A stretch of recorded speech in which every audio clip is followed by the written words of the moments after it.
Bonjour à tous, nous continuons donc la lecture du livre de Jean-Jacques Dubois, En marge des phénomènes charismatiques, baptême et plénitude du Saint-Esprit selon le Nouveau Testament. Nous en sommes arrivés au chapitre 3, la plénitude du Saint-Esprit. Étant donné que ce troisième chapitre est assez long, nous l'avons divisé en deux parties et cette lecture audio fera donc l'objet de 2 vidéos correspondant plus ou moins à une 12aine de pages à chaque fois de lu. Le chapitre commence par un préambule que nous lisons. L'expression « plénitude du Saint-Esprit » ne se trouve pas dans l'Écriture. Il y est question de croyants remplis de l'Esprit, entre guillemets, comme on peut le voir dans Acte 2, verset 4, Acte 4, versets 8 et 31, Acte 9, verset 17, Acte 13, verset 9. Le passage d'Éphésiens 5, verset 18 est le seul qui comporte une injonction. Ne vous enivrez pas de vin, c'est de la débauche. Soyez, au contraire, remplis de l'Esprit. Si donc nous employons le mot plénitude, n'oublions pas que les réceptacles de cette plénitude sont imparfaits. Le mot plénitude implique une notion d'absolu qui ne convient en fait qu'à notre Seigneur Jésus-Christ, vrai homme et vrai Dieu, conçu du Saint-Esprit, Matthieu 1, 20, puis oint de l'Esprit à l'entrée de son ministère terrestre, comparez Luc chapitre 3, versets 21 à 22. Ministère terrestre qu'il accomplit constamment, rempli de l'Esprit, entre guillemets, comparez Luc 4, versets 1 et 14. Sans l'ombre d'une défaillance, à la différence des hommes, même les plus spirituels qui ne connaîtront vraiment la plénitude au sens absolu que dans l'état céleste, loin de toute présence et de toute possibilité de péché. Ici-bas, nous sont accordés les prémices, entre guillemets, les arts, entre guillemets, de l'esprit, comparé Romains 8, verset 23, 2 Corinthiens 1, verset 21 à 22, et chapitre 5, verset 5. Qui, d'entre les humains, oserait en effet dire ce que celui qui n'a point connu le péché affirme ? Le prince du monde vient, il n'a rien en moi. Jean 14, 30. Et celui qui m'a envoyé est avec moi, il ne m'a pas laissé seul, parce que je fais toujours ce qui lui est agréable. Jean 8, verset 29. Personne. Mais du Saint-Esprit et de Jésus-Christ, voici ce que Campbell Morgan peut écrire. La carrière terrestre de Jésus offre l'exemple d'une vie humaine parfaite, perpétuellement inspirée du Saint-Esprit de Dieu et nourrie par lui. Depuis la naissance, en passant par la croissance, les années de formation et de ministère, jusqu'à la mort, la résurrection et l'organisation de l'apostolat, l'ensemble apparaît comme une harmonie perpétuelle jamais en défaut, une harmonie créée par l'Esprit de Dieu dans l'instrument de choix d'un être humain parfait. Campbell Morgan, pages 38 à 39. La Bible décrit l'homme comme un vase. Comparez 2 Corinthiens 4, verset 7, 2 Timothée 2, verset 21. Un temple, comparez 1 Corinthiens 3, verset 16. Ce vase, ce temple, peut contenir ce qui est bon et ce qui est mauvais, comme le temple de Jérusalem a contenu, entre guillemets, Jésus-Christ, mais aussi les changeurs et les vendeurs qui n'avaient rien à y trafiquer. Tout au contraire, le corps de Jésus-Christ, que lui-même présente comme un temple, détruisez ce temple, et en 3 jours je le relèverai. Jean 2, verset 19. Fut le temple idéal, entre guillemets, du Saint-Esprit sur cette terre, car la vie sans péché du second Adam, vie d'obéissance permanente, totale et parfaite, lui offrit des possibilités idéales, entre guillemets, illimitées. Tandis que, dans la vie du meilleur chrétien, tout ce qui peut gêner l'esprit ne disparaîtra jamais complètement. Pour clore ce préambule, je transcris 2 pages admirables de Gustave Toffel. Après avoir raconté que Christ fut conçu du Saint-Esprit, puis qu'il reçut le Saint-Esprit, et cela sans mesure, que par l'Esprit il fut conduit au désert, pour en revenir après sa triple victoire dans la puissance du Saint-Esprit. Enfin, après avoir recueilli cette seule allusion de Christ au Saint-Esprit en lui, si c'est par l'Esprit de Dieu que je chasse les démons, Matthieu 12, verset 28, on ne trouve plus de mention du Saint-Esprit jusqu'à l'ascension de Christ. Qu'est-ce à dire? Oh, des observateurs superficiels et peu spirituels, mettant Christ en parallèle avec un Élie sur le Carmel, ou saint Paul en telle occurrence, ou par la pensée le transportant en pleine église de Corinthe, c'est-à-dire en pleine incandescence spirituelle, n'hésiterait peut-être pas à croire que chez Christ, l'Esprit agit moins puissamment que chez les Corinthiens, en tout cas que chez les prophètes, pour ne pas dire chez un Saül. Eh bien, c'est la conclusion opposée que nous tirerons de ces faits inattendus. Si, chez Christ, nous ne constatons aucun ébranlement physique, aucune commotion, si chez lui tout est absolument calme, équilibré, simple, naturel, non seulement sans pause ni attitude, mais sans effort, sans aucune tension nerveuse, quoique, certes, on ne puisse pas dire sans sensibilité profonde. Si le Saint-Esprit disparaît à tel point en Christ qu'il n'est bientôt plus parlé de lui, c'est parce que le Saint-Esprit se sent absolument chez lui. Il est, entre guillemets, at home, dans une nature humaine absolument adéquate à la sienne, parfaitement préparée par lui-même et pour lui-même. Donc l'expression at home, en anglais, signifie chez lui, dans sa maison. Il en est de l'homme ici comme d'une maison construite par un architecte habile et consciencieux, en vue de tous les moindres besoins et de toutes les circonstances de quelque grand personnage. Si bien qu'à l'arrivée de ce propriétaire, chaque être, chaque meuble, chaque objet trouvera immédiatement sa place, sans qu'il y ait, dans le bâtiment, la moindre modification à apporter. Tel fut le cas de Jésus-Christ. Tandis qu'il faudra au contraire non seulement, après coup, construire aile et dépendance, mais aussi abattre murs et parois, pratiquer de nombreuses ouvertures, bouleverser le plan primitif de cette demeure, si les circonstances ou l'inexpérience du constructeur ne l'ont pas préparé en vue du puissant personnage qui en prend possession. Et voilà le cas de Saül. L'importance de cette observation n'échappera à personne. L'histoire des réveils abonde en faits qui déconcertent toutes nos théories. Gardons-nous d'en avoir de trop absolus. Nous risquerions d'éteindre l'esprit en rejetant avec ce qui est de l'homme ce qui procède évidemment de Dieu. La sagesse des chrétiens, et spécialement des pasteurs en cas pareil, consiste non à refouler, mais à diriger, et cela avec une extrême prudence, sans parti pris.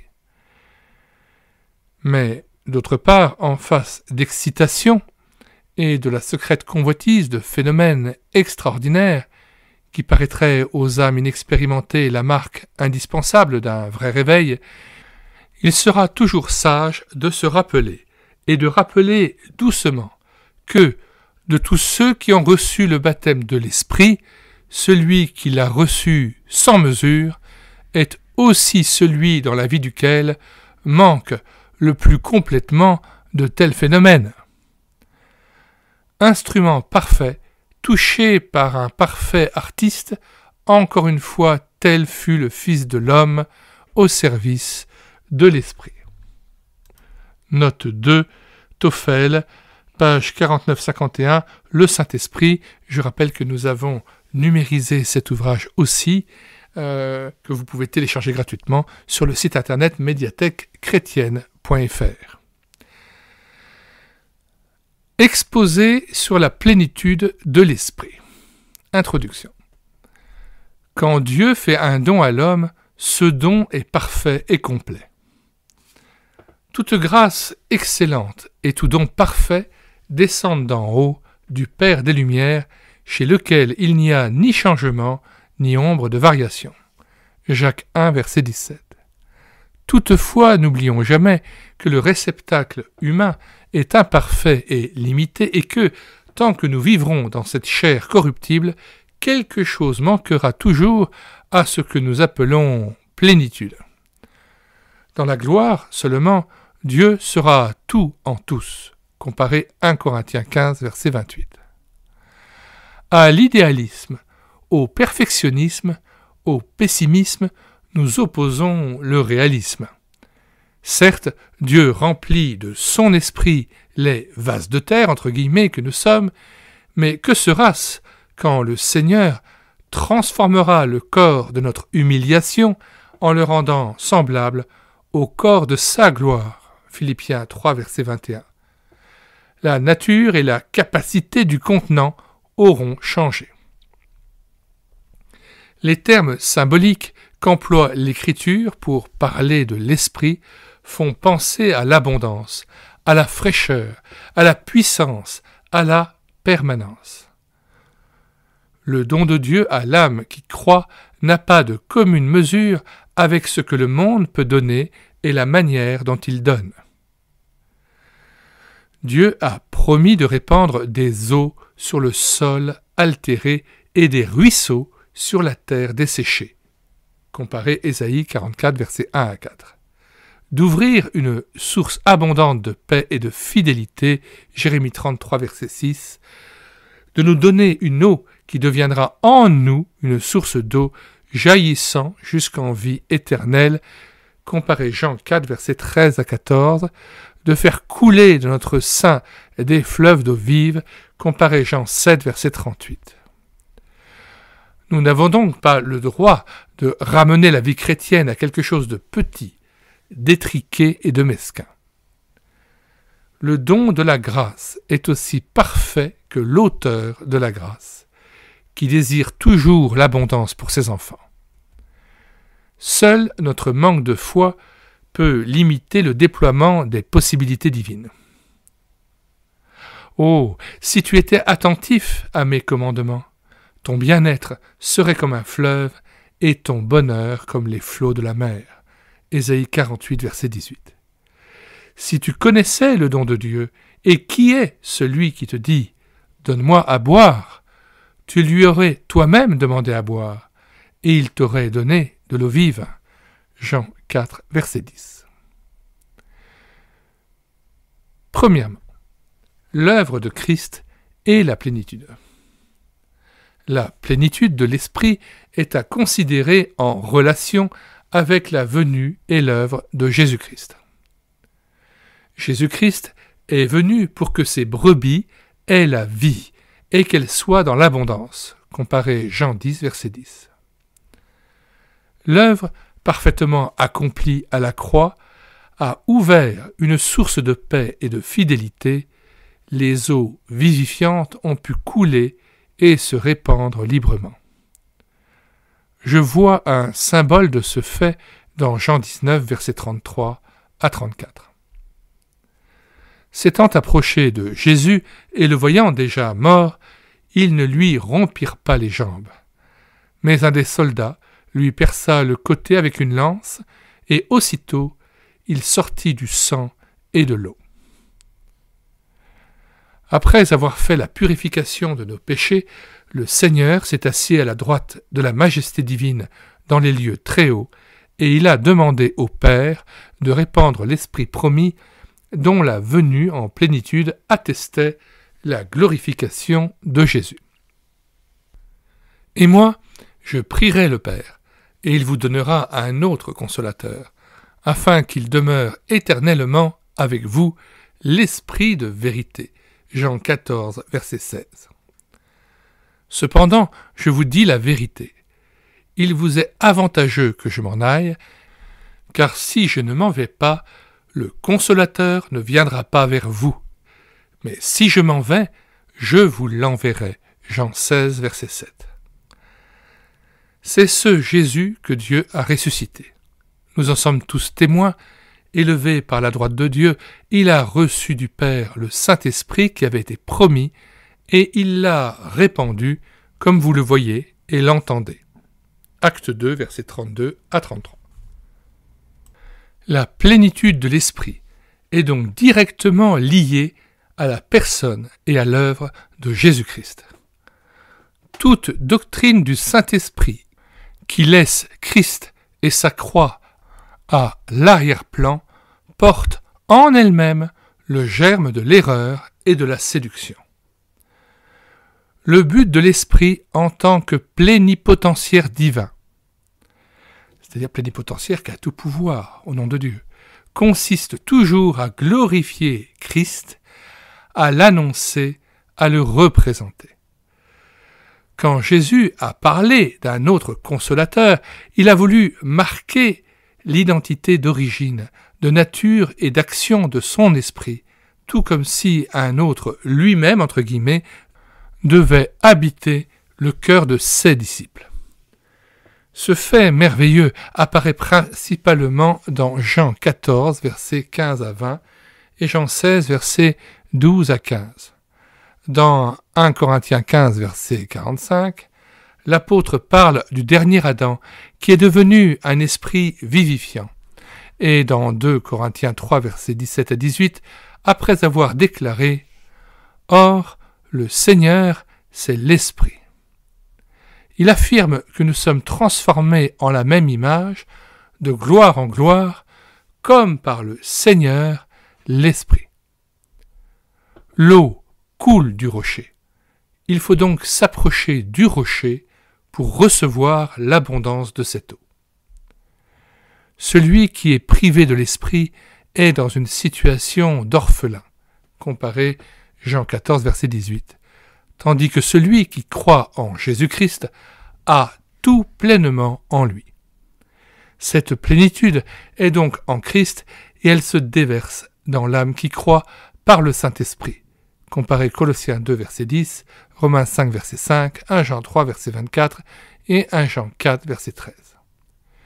Celui qui a le Fils a la vie.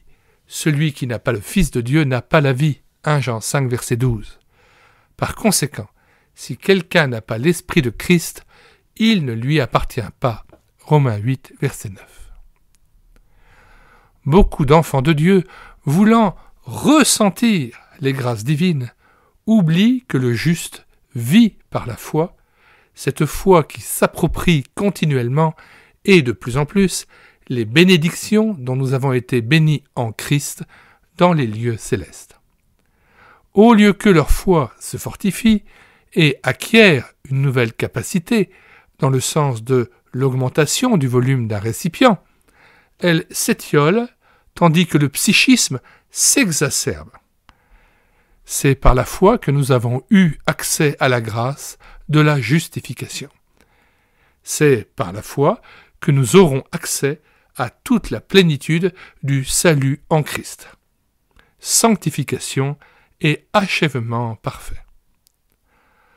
Or, c'est par lui, Dieu, que vous êtes en Jésus-Christ, lequel, de par Dieu, a été fait pour nous sagesse, justice et sanctification et rédemption.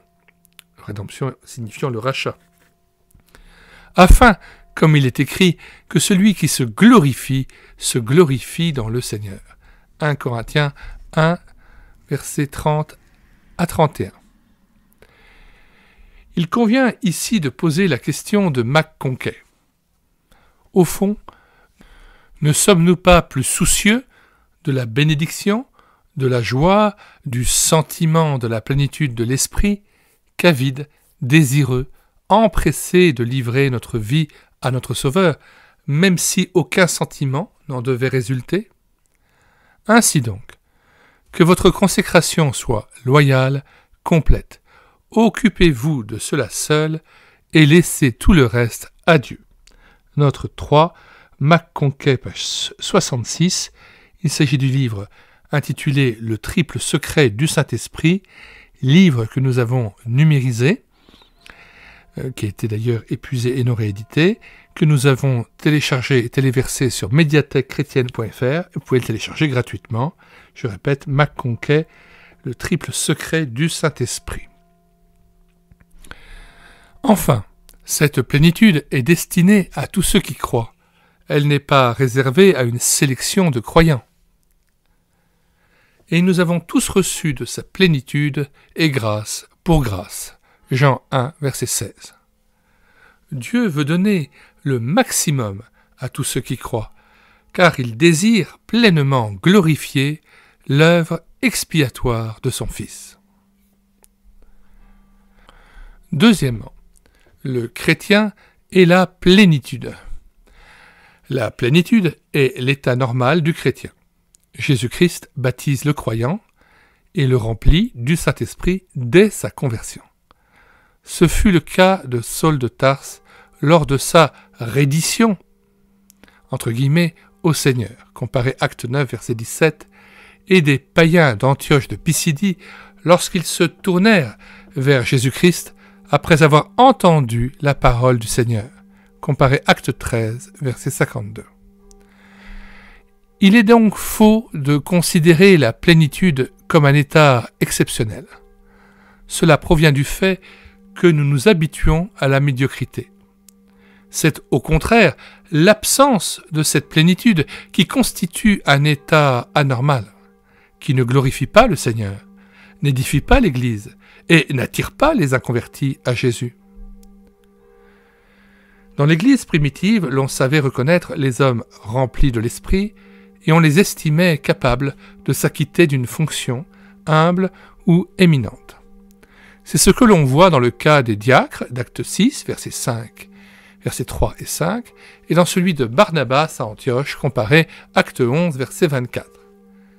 Ici, d'ailleurs, la plénitude s'exprime davantage par un caractère spirituel et moral, fruit de l'esprit, que par une manifestation de puissance dans le service, ou le témoignage, ou la souffrance, comme cela apparaît en Acte 4, verset 8, Acte 7, verset 55, Acte 13, verset 9. Troisièmement, baptême du Saint-Esprit et plénitude. Même si le baptême et la plénitude sont liés entre eux dans la pensée divine et dans une expérience chrétienne normale, ils n'en sont pas moins distincts l'un de l'autre et il faut se garder de les confondre. Tous les croyants sont baptisés de l'Esprit, mais tous ne sont pas nécessairement remplis de l'Esprit, bien que tous puissent l'être. L'expérience des Corinthiens le prouve. Paul s'adressait à eux comme à des hommes baptisés de l'Esprit, comparé 1 Corinthiens 12, verset 13, et il leur reconnaissait beaucoup de dons, comparé 1 Corinthiens 1, versets 5 à 7. Mais il ne pouvait pas leur parler comme à des hommes spirituels, car ils étaient pleins d'orgueil, d'esprit de clan, de tolérance à l'égard du péché, plutôt que pleins d'Esprit Saint. Paul les caractérise par les expressions « homme charnel, enfant en Christ », comparé 1 Corinthiens 3, versets 1 à 3, 1 Corinthiens 4, versets 18 à 21, et 1 Corinthiens 5, versets 1 à 8. Le baptême de l'Esprit est définitif. Il ne peut ni se perdre, ni se répéter. La plénitude de l'Esprit doit être maintenue par la constance de la soumission à Dieu. En cas de perte, elle peut être retrouvée. Note 4, Stott, page 25 à 26. The Baptism and Fullness of the Holy Spirit, le baptême et la plénitude du Saint-Esprit, ouvrage que nous avons mis à votre disposition aussi sur médiathèquechrétienne.fr. Les auteurs sont référencés par ordre alphabétique. Vous cliquez sur Stott et ensuite vous accédez à l'ouvrage qui correspond à la traduction française, Le baptême et la plénitude du Saint-Esprit de John Stott. Retour au texte. L'Écriture ne nous dit jamais « Soyez baptisés de l'Esprit », mais « Soyez remplis de l'Esprit ». Éphésiens 5, verset 18. Tout le contexte de ce passage, Comparez Éphésiens 4, verset 25, jusqu'à Éphésiens 5, verset 17, montre ce qui peut empêcher et interrompre la plénitude. Mensonge, colère, malhonnêteté, amertume, calomnie, animosité, dureté, impudicité, propos malséants, cupidité, idolâtrie. À l'occasion d'une circonstance spéciale et précise, Dieu peut accorder une manifestation particulière de la plénitude, une sorte d'afflux de puissance, comme nous l'avons écrit précédemment. Nous croyons qu'en Acte 4, verset 8, Pierre, rempli de l'Esprit depuis la Pentecôte, est au bénéfice d'un afflux de puissance spéciale et passager pour affronter avec autorité le Sanhédrin. Le même phénomène permet à Étienne de témoigner de la résurrection de Christ et de sa glorification devant les Juifs déchaînés et lui confère la capacité d'endurer victorieusement le martyre. Comparez Acte 7, versets 51 à 60. L'esprit de gloire le subjugue. Face au magicien Élymas, Paul, rempli du Saint-Esprit depuis sa conversion, reçoit une habilitation particulière pour dénoncer la puissance des ténèbres qui énergise l'adversaire de l'Évangile et pour administrer le jugement temporel du Seigneur sur, entre guillemets, ce fils du diable. Comparez Acte 13, versets 6 à 12. Nous pensons que le renouvellement, entre guillemets, de la plénitude va de pair avec un approfondissement de notre dépendance de Dieu. Nous lirons la suite de ce chapitre et des paragraphes qui suivent dans une prochaine vidéo afin de pouvoir alléger l'écoute. Là, ça fait un petit peu moins d'une demi-heure et ça permet ainsi de pouvoir reposer son esprit ou même en faisant une pause, de pouvoir méditer sur ce qui a été entendu. Nous mettons, comme à l'ordinaire, dans les commentaires de cette vidéo, les liens permettant l'achat de l'ouvrage de Jean-Jacques Dubois à la Maison de la Bible. Il est téléchargeable pour 3,90 € environ en PDF ou en Word, et c'est ainsi que ça vous permettra de posséder en fait la version numérique de cet ouvrage. C'est un des mérites de la Maison de la Bible, même si elle ne vend plus cet ouvrage sous format papier, de le proposer en téléchargement, et c'est tout à fait complémentaire à une écoute attentive de ce livre. Nous avons ajouté aussi dans les commentaires de la vidéo d'autres ouvrages absolument essentiels concernant la délivrance d'esprit de langue. Nous vous disons au revoir et à bientôt pour une prochaine vidéo portant sur la plénitude du Saint-Esprit, pages 53 à 64 de l'ouvrage de Jean-Jacques Dubois, En marge des phénomènes charismatiques, baptême et plénitude du Saint-Esprit selon le Nouveau Testament.